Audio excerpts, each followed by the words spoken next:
पतिव्रता स्त्री में बहुत बल है, बहुत ज्यादा बल है। और पतिव्रता स्त्री का एक ही गुण है, वो स्वप्न में भी पराये पुरुष का भाव भी मन में नहीं रखती, स्वप्न में भी नहीं। प्रत्यक्ष और अप्रत्यक्ष की तो बात छोड़ दीजिए, अरे पतिव्रता स्त्री तो भगवान को भी बाद में रखती है, पहले पति को रखती है।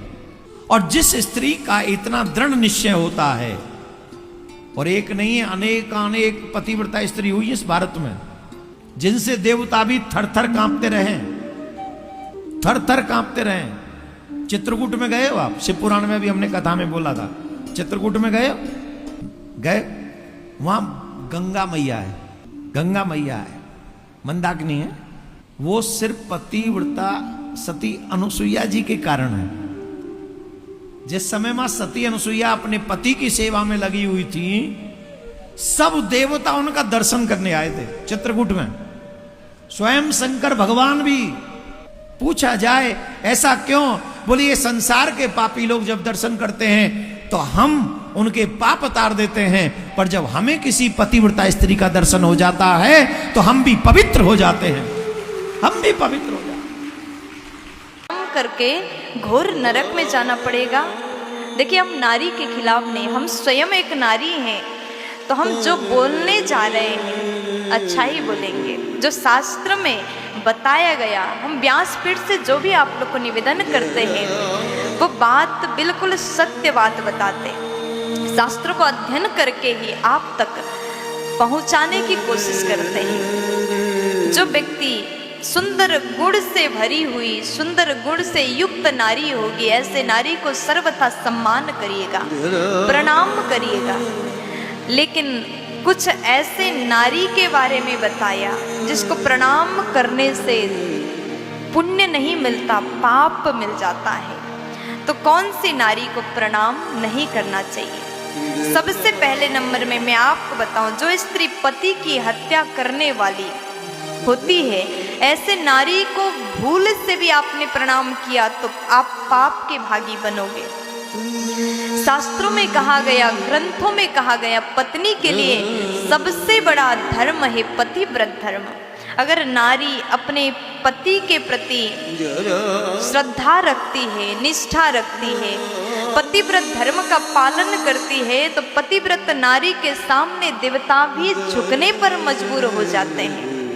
नारी में अगर शक्ति है, पतिव्रत धर्म का पालन करती है। हमारे पुराणों में कई ऐसे पतिव्रता नारियों की चर्चा आपने सुना होगा। पतिव्रत नारी के सामने देवता भी झुक जाते हैं, देवता भी हार मान जाते हैं। पतिव्रता नारी को प्रणाम करने से बहुत पुण्य की प्राप्ति होती है। लेकिन वहीं पर जो नारी अपने पति पर भरोसा नहीं करती, अपने पति को नीचा दिखाती है, लोगों के सामने पति का बेइज्जत करती है, पति का इज्जत नहीं करती, और केवल इतना ही नहीं, पति की हत्या करती है, तो ऐसी नारी कभी प्रणाम के योग्य नहीं। ऐसी नारी को प्रणाम करने से आप भी पाप के भागी बनोगे। तो इस बात को जरूर ध्यान रखिएगा, कभी भी भूल से भी ऐसी नारी को प्रणाम ना करिए। दूसरे नंबर में रजस्वला नारी को प्रणाम नहीं करना चाहिए। रजस्वला धर्म से युक्त नारी 5 दिन तक, 4 दिन तक अपने धर्म में रहती है, तो उस समय कहा जाता है कि उस समय नारी को प्रणाम नहीं करना चाहिए। अगर ऐसे अवस्था में प्रणाम करते हैं तो आपको प्रणाम का फल नहीं मिलेगा, आपको भी पाप लगेगा। तीसरे नंबर में मैं आपको निवेदन करूं, जो नारी अपने पुरुष से, अपने पति से झगड़ा करती है, पर पुरुष से संबंध बनाती है, तो ऐसी नारी कभी प्रणाम के योग्य नहीं है। ऐसे नारी को भूल से भी प्रणाम मत करिएगा। अगर आप ऐसा करते हैं तो आप भी पाप के भागी बनते हैं।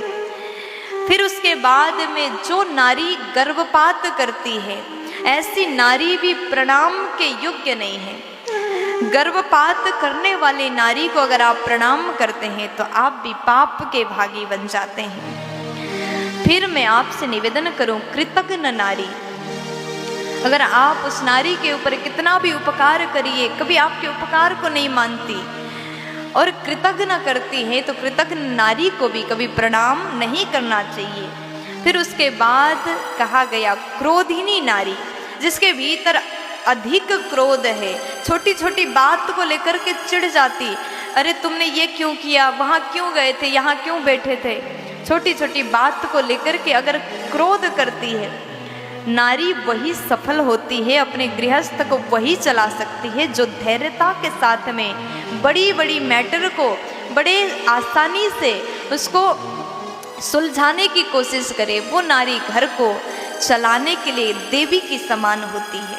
क्रोधिनी नारी को भी प्रणाम करने से आपको पुण्य नहीं मिलेगा।